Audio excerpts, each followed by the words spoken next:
Ďakujem za pekné blahoželania a krásnu pohľadnicu.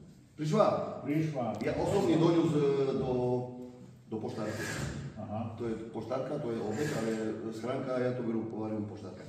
Pán Plavčan, taký šumný vek, boli sme prednedávno pri Vujkovi, ktorý mali 100 rokov, boli štramak, takže ešte vám treba 30 rokov, ale... No, ja to dotiaľam. Netreba, ale akože...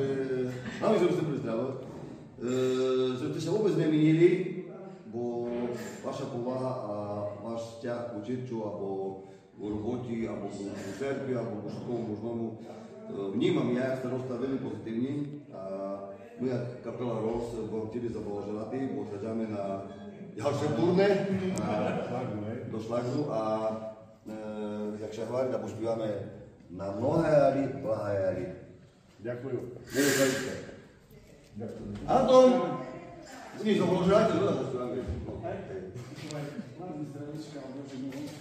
Ďakujem.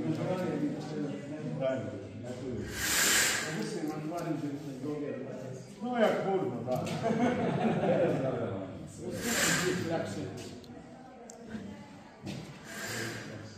Je tam tu...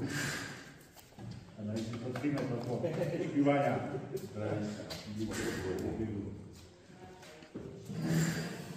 To potem go na.